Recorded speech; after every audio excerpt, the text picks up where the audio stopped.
আমি জন্মেছি ভারতবর্ষে, কিন্তু ভারতবর্ষ আমার মা নয়।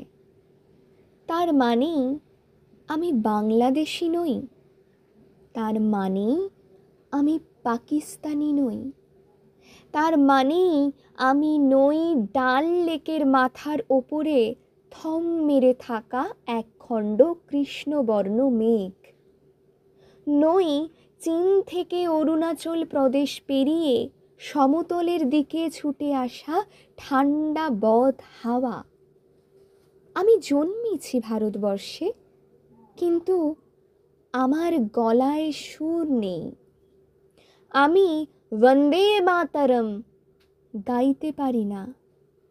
ভারতবর্ষ আমার মা নয়। শুনুন দার্শনিক, শুনুন রাজনীতিক, ইতিহাসবিদ, শুনুন। এই যে আপনারা কিছুতেই সমাধান করতে পারছেন না, মনে করছেন ভারতবর্ষ আসলে একটা ধাঁধা, একটা পাজল, একটা শব্দছক, যার ওপর নিচ একটা শব্দ বসিয়ে পাশাপাশি বসানো শব্দটা খুঁজে পাচ্ছেন না।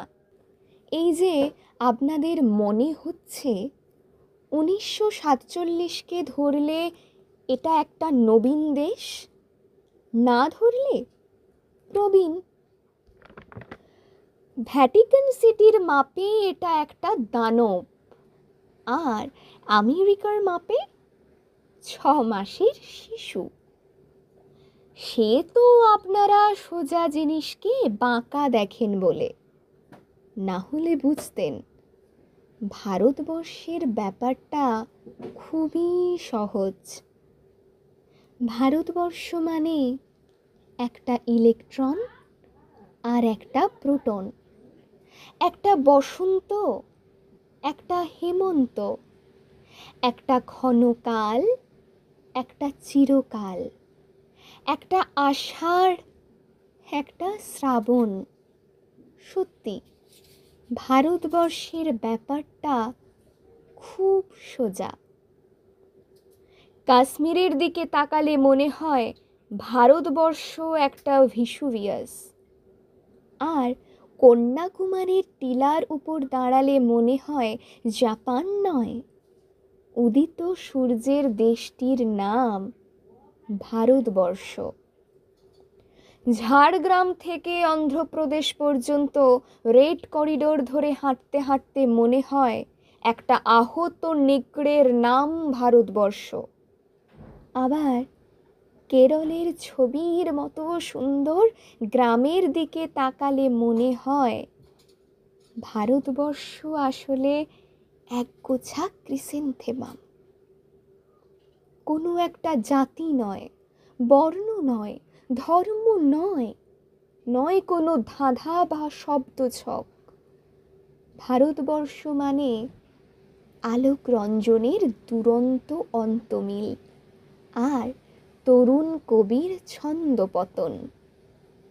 একটা অ্যাসিড বাল্ব আর রাগী মোটর সাইকেলের নাম ভারতবর্ষ।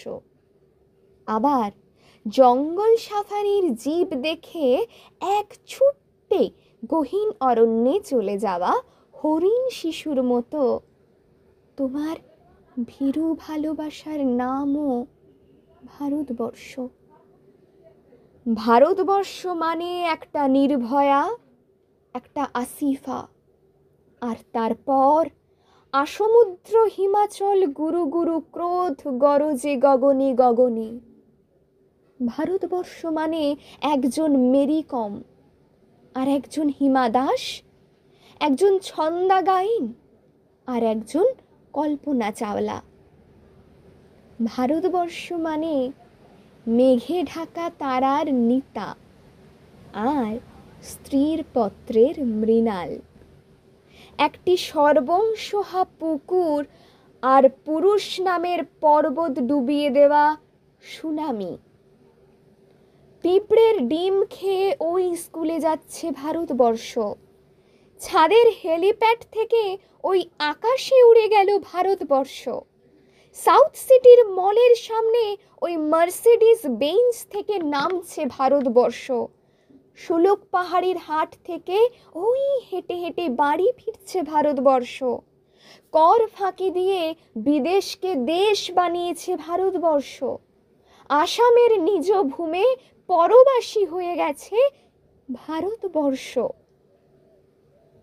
ভারতবর্ষ মানে একটা ন্যায় আর একটা অন্যায়, একজন রোহিত ভেমুলা আর একজন কানহাইয়া, একজন গব্বর সিং আর একজন ঠাকুর।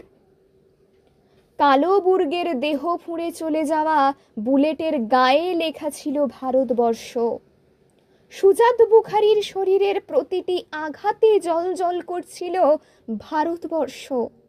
আবার স্বামী খুন হওয়ার পরেও জাকিয়া জাফরি যখন দীপাবলিতে প্রদীপ জ্বালেন, তখন সেই আলোক শিখার নাম ভারতবর্ষ। ভারতবর্ষ মানে ইয়াসপাল সাকসেরান, ছেলে খুন হওয়ার পরেও যিনি রমজান মাসে নিজের বাড়িতে দেন ইফতার। ওই তো উত্তেজিত জনতার মাঝে শির দাঁড়া সোজা করে দাঁড়িয়ে আছে ভারতবর্ষ। দাঙ্গা রুখে দেওয়া ইমদাদুল্লাহ রাশিদি, আসানসোলের ইমাম। না, কোনো ধাঁধা নয়, কোনো পাজল নয়, নয় কোনো শব্দ ছক। ভারতবর্ষের ব্যাপারটা খুব সহজ।